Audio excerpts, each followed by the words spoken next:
Chasers! Welcome back to another episode of the Chasers channel, the podcast where we dive deep into the world of business and finance and bring you expert advice to help you make informed decisions that brings you closer to achieving the dreams you are chasing. Today's episode is about a recent change in the UK legislation that potentially allows UK expats to increase and receive a guaranteed state pension for life from their motherland. I'm your host, Chris Becks, a financial and business advisor with over 40 years' experience and the founder of the multi-award-winning CBEX Business Solutions for Good. And because this is a financial planning topic, as an authorised representative of Interprac Financial Limited, I'm obliged to give you this general advice disclaimer before we begin. The information provided is for educational purposes and is general advice only, as we did not take into account your investment objectives, financial situation or particular needs. Before making an investment decision on the basis of this advice, you should consider how appropriate the advice is to your particular investment needs and objectives. You should also consider the relevant product disclosure statement before making any decision relating to a financial product. Chris Becks is a director of CBEX Financial Solutions and an authorised representative of Interprac Financial Planning Proprietary Limited, AFSL 246638. Now that is done, let's dive into this episode. If you are an expat, then there's the potential for you to make a small investment before the 5th of April 2025 that gives you a guaranteed state pension for life from the UK government. UK expats who have not yet reached state pension age may be able to make voluntary national insurance contributions to improve their state pension entitlement. Expats who have missed filing national insurance years from 2006 to 2016 now have until the 5th of April 2025 to secure a full UK state pension. The previous deadline of July 2023 has been extended, with the UK government announcing they're granting expats more time to get their paperwork in order after numerous reports that critical government helplines have been unreachable in the run-up to the deadline. Why is it important to fill the gaps? By extending the deadline, the government is ensuring thousands of individuals who currently have gaps in their national insurance records from 2006 to 2016, who currently do not qualify for a full state pension, have an extended period to acquire all the necessary information from government helplines and make any voluntary contributions to the national insurance via HMRC, or His Majesty's Revenue and Customs, which is the national taxing authority of the United Kingdom, who collects all direct and indirect taxes and administers benefits and tax credit payments for residents. Individuals accumulate qualifying years for their state pension through various means, like employment or through claiming specific benefits. Years when an individual doesn't pay into the national insurance by one of these means are considered gaps, which can lead to a shortfall. That means they're not entitled to a full UK pension.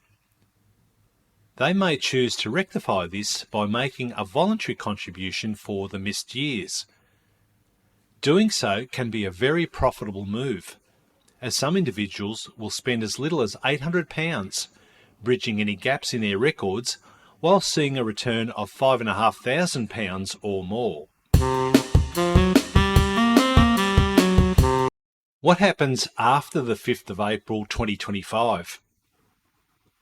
From the 6th of April onwards, it will no longer be possible to fill gaps in tax years that took place more than 6 years ago. While there are currently transitional arrangements in place, which were introduced during the rollout of the new state pension system in 2016, they are about to be terminated. The aim of these arrangements was to give those under the age of 70 more time to accumulate qualifying national insurance years so they could be eligible to obtain the full new state pension. What does it mean for British expats? Those living overseas experience even more trouble getting in touch with the relevant helplines than Brits at home. As a general rule, expats often have more significant national insurance gaps in their records, as unless they made voluntary contributions, they won't have paid into the national insurance since they were last residents in the UK. Individuals living and working overseas may, under the right conditions, qualify to pay Class 2 rather than Class 3 contributions. This saves a substantial amount as Class 2 contributions are a significantly lower cost than the standard Class 3 ones. Unfortunately, applying for Class 2 adds an additional step to the process for which you need to receive approval or confirmation from HMRC to prove you qualify before you can begin the payment process. The extended deadline is even more vital for expats as a result of this extra hoop to jump through, added to the already extended difficulties of getting in touch with the relevant hotlines. Voluntary contributions can be particularly beneficial for expats who have gaps in their national insurance record or who want to increase their state pension entitlement. Is it worth the effort? 5 of the key benefits of making voluntary national insurance contributions for expats are: 1. Increase your state pension entitlement. To receive the full UK state pension, you need to have 35 qualifying years of national insurance contributions. If you have less than 35 qualifying years, you will still receive a state pension, but it will be reduced. Voluntary contributions can help you increase the number of qualifying years you have, and therefore increase your state pension entitlement. 2. Protect your benefit entitlement. If you have a gap in your national insurance record of more than 2 years, you may lose your entitlement to certain state benefits, such as the state pension and statutory maternity pay. Making voluntary contributions can help fill the gaps in your record and protect your benefit entitlement. 3. Become eligible for certain state benefits. To be eligible for some state benefits, such as the Job Seekers Allowance and income support, you need to have a certain number of qualifying years of national insurance contributions. Making voluntary contributions can help you become eligible for these benefits if you're not already. 4. Improve your credit rating. Making voluntary national insurance contributions can also improve your credit rating. This is because it shows that you are financially responsible and that you are committed to paying your debts. And 5. Peace of mind. Making voluntary national insurance contributions can give you peace of mind, knowing that you are doing everything you can to secure your financial future. So just who can make voluntary national insurance contributions? To be eligible to make voluntary national insurance contributions, you must be a UK national, be between the age of 16 and state pension age, not be working in the UK, not be paying national insurance contributions through your employer, and not be claiming certain state benefits such as Job Seekers Allowance and income support. Making voluntary national insurance contributions can be a good way for expats to improve their state pension entitlement, protect their benefit entitlement, and become eligible for certain state benefits.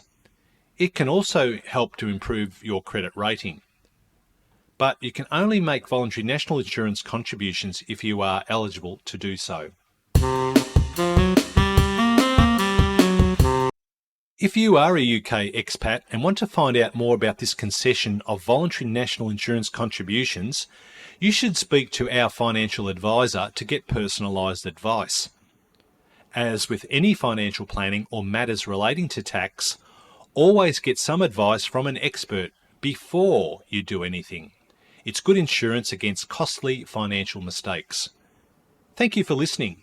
I'm Chris Becks, and I look forward to presenting another episode to you real soon. If you enjoyed this episode and you'd like to help support the Chasers channel, we would love you to share it with your business friends and colleagues, post about it on social media, or leave a rating and review. To catch all the latest from CBEX Business Solutions for Good, follow us on Facebook at facebook.com/CBEX, Instagram at CBEX, and on the internet at cbex.com.